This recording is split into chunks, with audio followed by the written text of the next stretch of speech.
Halo, selamat datang di Forecast, Formasi Podcast. Yang dimana pada kesempatan kali ini kita telah kedatangan salah satu dosen hukum pidana yang luar biasa dan selalu menimbulkan pertanyaan dalam setiap statementnya. Bahkan Pak, kalau misalnya kita itu di mahasiswa, kadang komentar Bapak atau statement Bapak di sosial media itu menimbulkan perdebatan tersendiri bagi kita. Saking menariknya itu Pak. Nah, jadi selamat datang Bapak Dr. Ufran SHMH. Terima kasih Mas Arya sudah diundang di podcast ini. Ya, bagaimana kabarnya Pak? Sehat Arya? Arya juga sehat nggak? Sehat, Alhamdulillah. Jadi Pak, pada kesempatan kali ini kita akan membahas mengenai salah satu isu yang cukup panas belakangan ini terkait dengan Permendikbudristek nomor 30 tahun 2021 tentang pencegahan dan penanganan kekerasan seksual. Jadi sebagaimana kita tahu Pak, bahwa Permendikbudristek ini kemudian menuai pro dan kontra di masyarakat. Pihak yang setuju terhadap Permendikbudristek ini kemudian menyatakan bahwa Permendikbudristek ini lahir karena tingginya angka kekerasan seksual di kampus. Ya. Jika kita melihat data Pak yang disampaikan oleh Pak Nadiem Makarim, 77% dosen itu mengetahui bahwa ada kasus kekerasan seksual di kampus. Betul. Namun faktanya ternyata hanya 67% yang kemudian berani speak up terkait dengan kasus kekerasan seksual di kampus. Nah, tapi pihak yang kontra Pak kemudian beranggapan Permendikbudristek ini menghadirkan karena ada frasa tanpa persetujuan korban Pak di pengertian kekerasan seksual ini. Jadi seolah kalau nggak konsen boleh ya? Iya, nggak konsen boleh karena tanpa persetujuan korban artinya kalau ada persetujuan boleh dong. Nah, kemudian bahkan di para pakar hukum juga itu pro dan kontra. Misalnya Prof. Ramli Atmasasmita, ahli hukum pidana Pajajaran. Dia menyatakan bahwa dia tidak setuju dengan Permendikbudristek ini Pak, karena ada frasa tanpa persetujuan korban. Tapi kalau Bu Bivitri sendiri, Bu Bivitri Susanti, dia mengatakan bahwa ya sebenarnya tanpa persetujuan korban ini upaya pencegahan. Artinya apa yang tidak dicantumkan di sana bukan berarti diperbolehkan. Nah, kira-kira Pak, menurut pandangan Bapak sendiri terkait dengan frasa tanpa persetujuan korban ini, gimana jika kita melihat dalam perspektif Permendikbudristek ini? Silakan Pak. Sebenarnya ini topik yang cukup hangat Arya, dan ini saya lihat juga perdebatannya sudah mengkerucut pada soal isu konsen atau tidak konsen. Tapi sebenarnya perdebatannya di soal Permendikbudristek dikti ini sebenarnya ini soal yang paling urgent itu bukan pada soal itu sebenarnya kita gerek diskusinya, tapi pada soal sebenarnya kampus itu darurat kasus kekerasan seksual.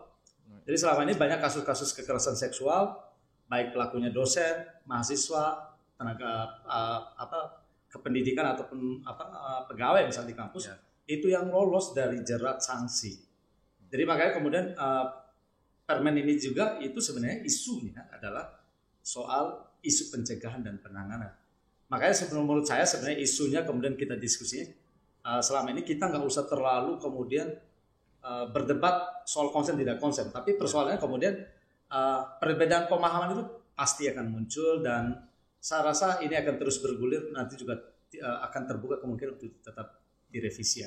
Tapi yang paling penting menurut saya, ini banyak kasus kekerasan seksual ini hampir terjadi di semua kampus di Indonesia, entah yang bisa kita terlapor atau yang tidak dilaporkan ya.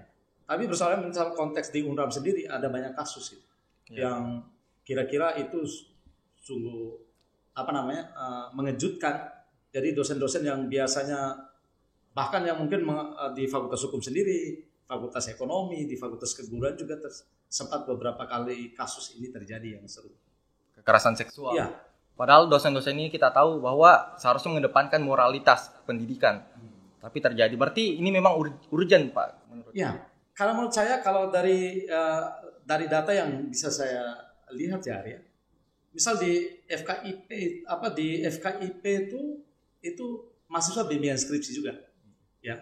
Kemudian di ekonomi itu ada modus dosen itu kemudian mengajak mahasiswa itu kemudian konsultasi skripsi di sebuah hotel tempat hiburan, itu diajak kemudian mahasiswa itu dilecehkan secara seksual. Nah, tapi kalau kasus yang di Fakultas Ekonomi kalau tidak salah kemudian sampai berakhir di meja hijau. Dan kemudian dosen ini dilaporkan oleh mahasiswa yang bersangkutan, dia dipidana. Nah, untuk Fakultas Hukum sendiri kemarin juga sempat heboh, ada salah satu dosen kemudian kasusnya kemudian berakhir di sanksi di komisi etik. Jadi sebenarnya dari berbagai kasus ini kekerasan seksual itu sebenarnya fenomena gunung es. Jadi kalau ada satu sebenarnya ada 1000 lain kasus yang tidak sempat dipublish atau muncul gitu. Nah ini sebenarnya mengundang keprihatinan kita semua. Seharusnya kampus ini menjadi rumah aman, minimal dia tempat aman bagi perempuan, ramah bagi perempuan, dan di sini juga kira-kira perempuan atau mahasiswi itu bisa kuliah dengan nyaman, mereka bisa belajar, kemudian kasus-kasus serupa tidak terjadi pada mereka. Tapi nyatanya enggak kan? Tidak. Nah, persoalannya apa yang sebenarnya membuat ini bisa terjadi?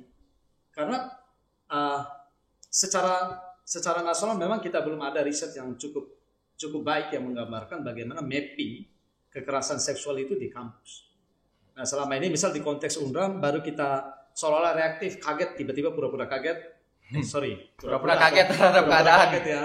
Pura-pura kaget atau apa sebenarnya saya juga nggak tahu, tapi kita seolah terhenyak gitu. Tapi sebenarnya fenomena ini tidak mengherankan karena dari pola komunikasi, kemudian sistem yang kita buat juga yang membuka kemungkinan untuk itu.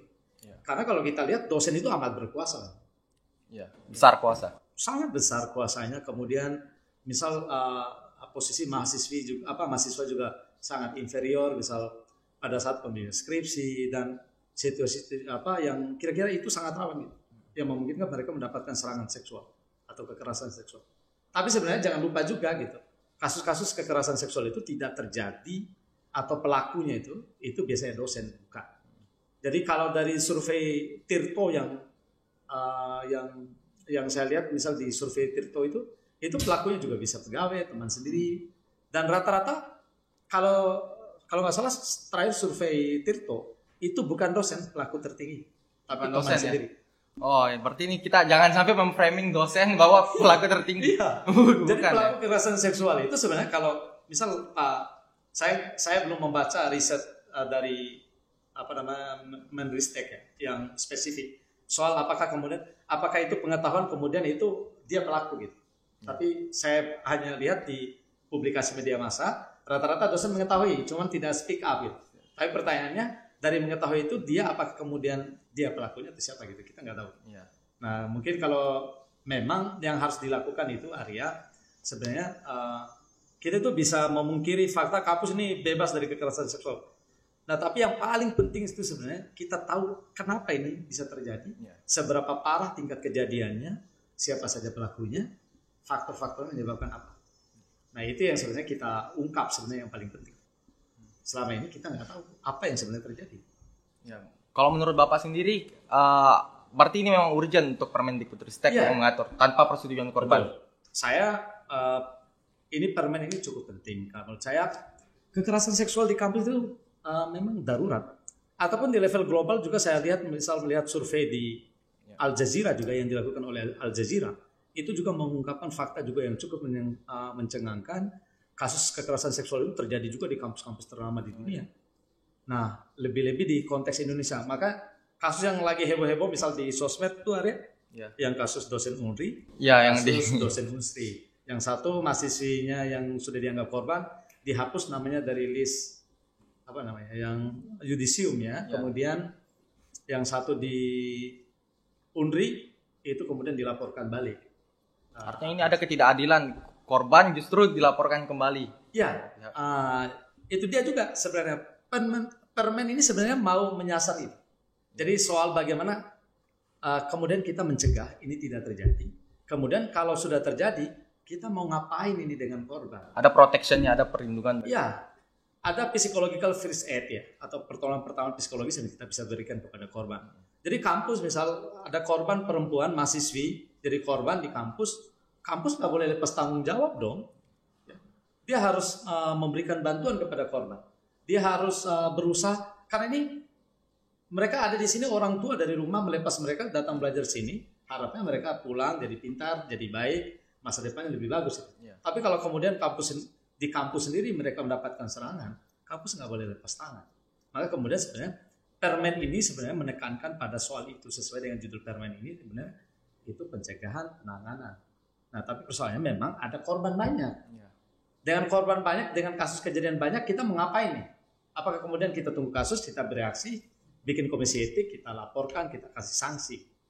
Ya walaupun di UNRAM sendiri saya rasa di problemnya itu juga Arya, selain dasar soal pemberian sanksi kepada dosen-dosen yang melakukan kekerasan seksual, itu hampir alasannya itu kenapa tidak diberikan sanksi. Ya. Itu katanya nggak ada dasarnya. Nggak ada dasarnya. Permen Ristek ini memberikan dasar yang kuat bagi kampus untuk memberikan sanksi yang tegas kepada para pelaku.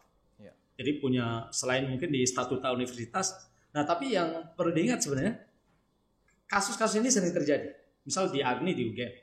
Makanya kemudian di UGM itu sudah menginisiasi bagaimana kemudian penanganan kekerasan seksual. Nah memang Permen Ristek Dikti itu dari dulu itu memang didesak ya untuk mengeluarkan semacam Bletsrehel kayak ini ya kayak permen ini supaya dikeluarkan mengatur. Dan saya rasa ini alangkah maju menteri juga atau dirjen pendidikan tinggi juga mulai sangat mempunyai perhatian soal ini dan ini perlu disambut baik kalau menurut saya. Karena ternyata permasalahan kekerasan seksual itu bukan hanya di Indonesia aja, bahkan ini global. Dan di Indonesia ternyata mengejutkan karena cukup tinggi, sangat tinggi kasus kekerasan seksual. Nah, kemudian berarti di sini Bapak setuju dengan adanya Permendikbud ini. Nah, kemudian bagaimana Pak terkait dengan beberapa pihak yang tidak setuju karena adanya frasa tanpa persetujuan korban ini? Apakah kita harus merevisi frasanya ini atau seperti apa Pak agar Permendikbud ini dapat diterima oleh masyarakat? Ya, Arya. Jadi sebenarnya ada dua kubu sebenarnya, dua pendekatan yang berbeda sebenarnya kalau saya baca gitu. Jadi yang kubu pertama itu yang menganggap misal kekerasan seksual itu penyebabnya apa sih sebenarnya? Itu soal patriarki, relasi kuasa. Misal tadi dosen terlalu berkuasa kepada mahasiswa. Sebenarnya itu penyebab kekerasan seksual itu terjadi. Tapi sebenarnya ini berdasarkan keyakinan kubu pertama ini berdasarkan pada riset-riset yang dilakukan oleh WHO. Misal ada pendekatan daur hidup dalam riset WHO itu yang mengatakan pendekatan dengan menggunakan ekologi sosial. Ya. Jadi kesimpulannya memang patriarki itu ataupun patriarki itu sebagai akar penyebab kenapa kekerasan terhadap perempuan itu terus berlanjut bahkan sangat susah untuk dihilangkan. Ya. Jadi yang menganggap misal kalau dalam bukunya Simone de Beauvoir itu yang pemikir Prancis dia bilang dalam bukunya The Second Sex ya perempuan itu ya makhluk atau kelamin nomor 2 gitu. Nah tapi sebenarnya itu sebenarnya. Nah kubu yang itu meyakini ada patriarki, ada relasi kuasa. Nah kemudian kubu kedua ya itu ada yang menganggap kekerasan seksual itu terjadi karena persoalan ini seks bebas. Soal seks bebas itu juga melahirkan kekerasan seksual. Jadi bukan meletakkan pada konsen tidak konsen gitu, tapi menurut mereka ini lembaga pendidikan, ya. Ini lembaga pendidikan dan kalaupun kita kemudian mencegah, menangani, itu kemudian pendekatannya mungkin agak lebih keras, ini dilarang gitu, mau konsen mau tidak konsen, yang penting ini ranahnya kampus dan ini publik, ya udah ini dilarang. Nah sebenarnya dari cara pendekatannya, dari dua pendekatan ini sebenarnya melahirkan sikap yang berbeda gitu. Nah, yang sikap yang pertama yang meyakini bahwasanya kekerasan seksual itu diakibatkan oleh patriarki, ya, itu kemudian menganggap ya udah orang itu punya otonomi atas diri.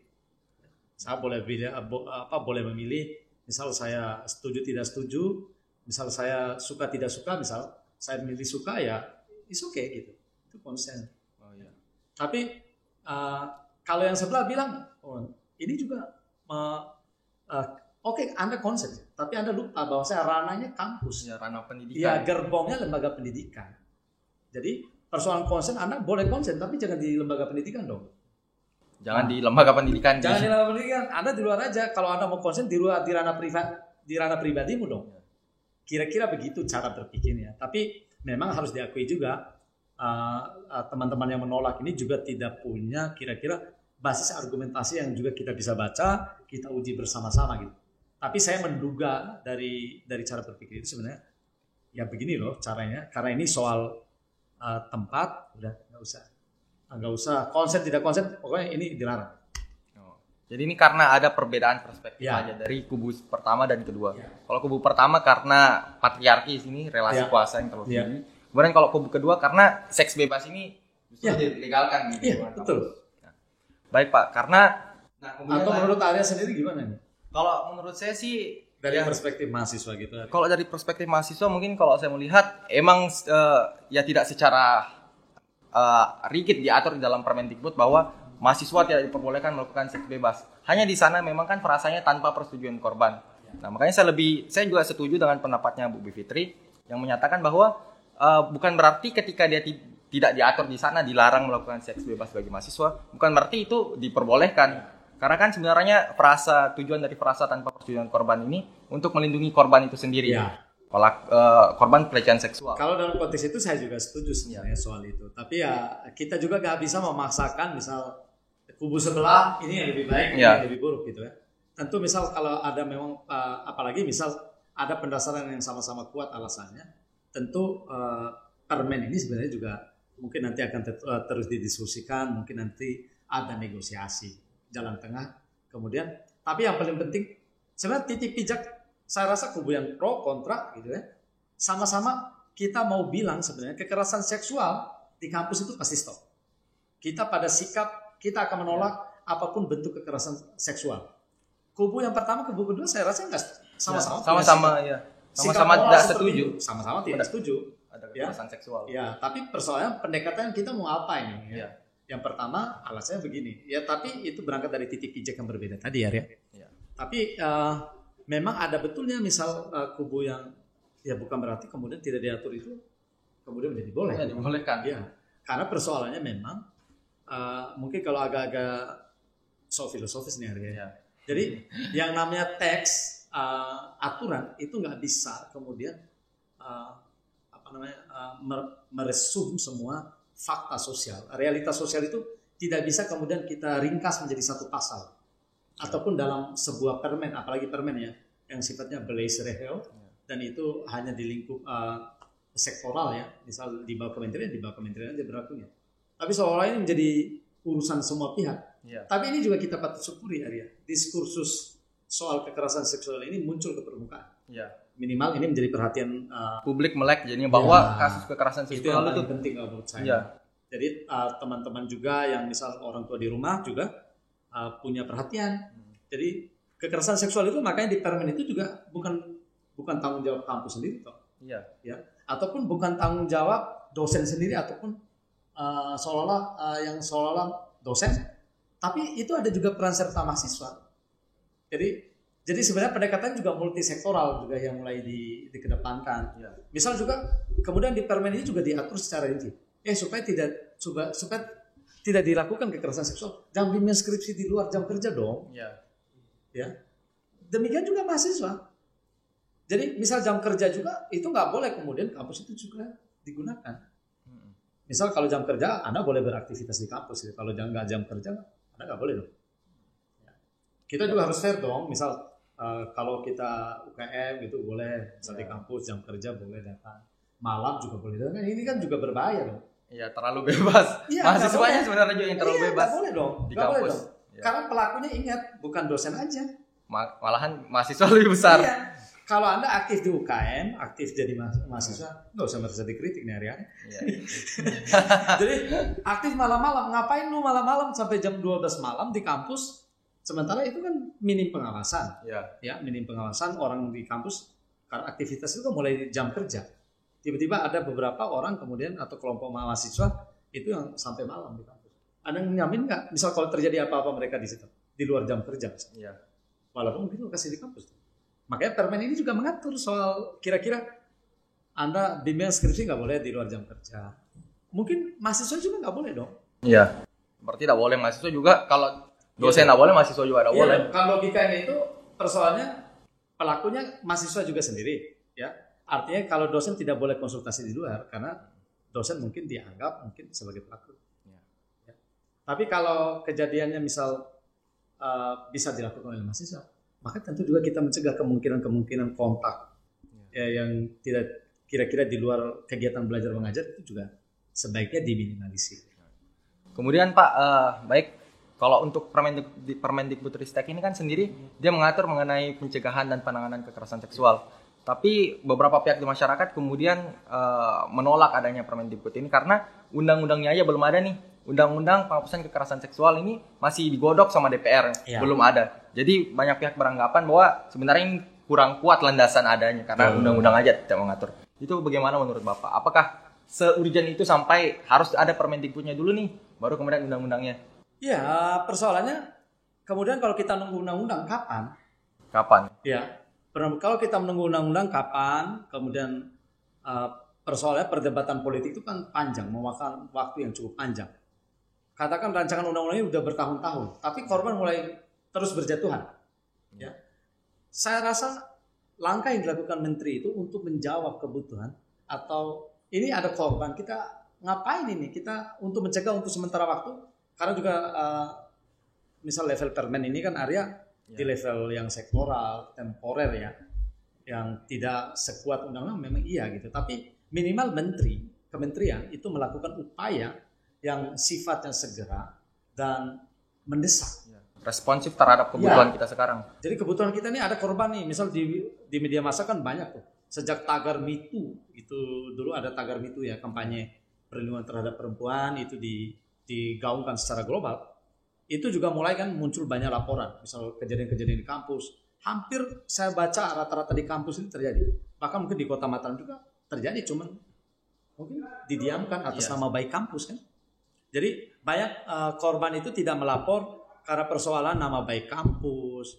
Dengan alasan itu jadi didiamkan, kemudian dinegosiasikan loh. Itu banyak saya dengar di beberapa kampus di Mataram sendiri itu menegosiasikan kekerasan seksual. Itu menurut saya juga sangat bahaya ya. Karena kemudian kita mensimplifikasi seolah-olah kekerasan seksual itu ya persoalan ringan. Padahal sebenarnya ini sangat luas. Iya, kekerasan seksual itu kalau dalam perspektif viktimologi dia itu selalu berdampak menghancurkan. Jadi korban kekerasan seksual itu bahkan akan mengalami PTSD, post traumatic syndrome disorder. Anda bisa bayangkan misal korban yang kita terakhir kemarin, mahasiswi, mencium aroma parfum ruangan dia pingsan luar ya. Dia keringat dingin. Karena terbayang dengan suasana waktu kejadian. Dia dampak trauma itu kan muncul pada momen misal pelaku menggunakan parfum apa? Ya, ruangan pada kejadian itu menggunakan aroma ruangan, parfum ruangan itu apa? Bahkan mungkin dengan warna baju saja dia bisa trauma. Karena dia mengalami traumatisasi. Jadi sebenarnya ketika misal saya cerita ada yang mediasi itu soal kekerasan seksual. Dia ibarat kekerasan seksual itu ibarat kaca yang di gelas yang kita lemparkan ke lantai. Kita lemparkan ke lantai. Kemudian kalau ibaratnya kalau di mediasi gitu Arya, kita ibarat merekatkan pecahan kaca dari gelas itu menjadi pecahan-pecahan itu kemudian kita lem berbentuk gelas. Ya, jadi korban kekerasan seksual itu pasti akan mengalami retak. Itu tidak bisa hilang. Tidak bisa hilang. Kalau tidak diterapi, makanya permen ini memberikan kewajiban atau mengamanatkan atau mewajibkan kampus tidak boleh lepas tangan. Kalau di kampus-kampus besar misal itu ada krisis center dari dulu. Sebenarnya juga kekerasan seksual itu makanya tidak hanya untuk kekerasan seksual krisis center itu ada. Kalau di luar negeri bahkan itu namanya muncul misal PSD syndrome. Ya, PSD syndrome itu misal ada mahasiswa menyusun tugas akhir itu kemudian mengalami tekanan jiwa. Iya banyak. Sindrom PhD. Iya, PSD syndrome. Jadi orang menyusun disertasi itu kan bebannya berat. Banyak yang kemudian mengalami kelainan jiwa. Iya. Mungkin kalau S3 ya, kalau sampai stres.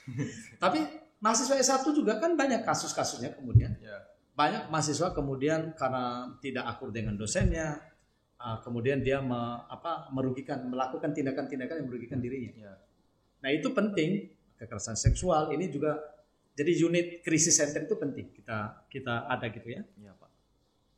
Baik Pak, mungkin untuk sesi formasi podcast yang membahas Permendikbud ini kita break sampai di sini karena keterbatasan waktu. Oh gitu. Ya. Jadi mungkin ya? Pak sebelum singkat tapi yang penting substansinya padat dan dapat dimengerti oleh para mahasiswa dan mungkin semua golongan di masyarakat terkait dengan kita harap gitu ya. Urgensi dari Permendikbud ini. Mungkin Pak bisa berikan sedikit closing statement terkait dengan Permendikbud ini. Kalau saya permen ini menjadi penting kekerasan seksual ini harus menjadi musuh kita bersama, Ya. ya, karena kita tidak mau misal institusi pendidikan yang menjadi lokomotif perubahan bangsa ini itu bersembunyi para pelaku kekerasan seksual. Jadi siapapun pelakunya, kita tindak dengan tegas, kita keluarkan mereka dari kampus sehingga kampus itu bersih dari kekerasan seksual. Karena musuh pendidikan, sebenarnya karena pendidikan ini kan menjadi selain lokomotif perubahan bangsa, dia juga menjadi sokoguru moral bangsa. Jadi dia menjadi penjaga moralitas bangsa. Jadi ya kampus ini menjadi role model juga bagaimana kemudian kekerasan seksual itu kita berantas, kita perangi, dan ini semoga terus digaungkan bersama dan segenap warga kampus kemudian ini menjadikan sebagai visi bersama ke depan sehingga kemudian kampus menjadi ramah perempuan. Ya, jadi berkat Permendikbudristek yang dikeluarkan oleh Kementerian Pendidikan ini, kita jadi sadar bahwa ternyata kekerasan seksual itu dampaknya masif dan ternyata kita bukan kaget tapi pura-pura kaget karena pura-pura kaget karena sebenarnya angkanya cukup tinggi dan kemudian ketika dikeluarkan menimbulkan pro dan kontra, masyarakat kemudian jadi tersadar terkait tingginya angka kekerasan seksual di kampus. Nah, jadi saya teringat dengan perkataannya Nelson Mandela yang mengatakan bahwa hidup kita sebenarnya itu hilang artinya ketika kita abai atau diam terhadap hal-hal yang penting di depan kita yang urgent, tapi kita memilih untuk diam. Itu menurut Nelson Mandela. Dan ketika kita diam terhadap kasus kekerasan seksual, maka apa gunanya kita sebagai seorang sivitas? Ya, kita melanggengkan kekerasan seksual itu sendiri. Jadi kita harus berada di front paling depan. Kita sepakat, ya, mau yang kontra, mau yang pro, kekerasan seksual yang jadi musuh bersama buat kita. Ya. Gitu ya. Baik. Terima kasih kepada Pak Dr. Ufran SHMH yang telah memberikan kita sedikit pencerahan.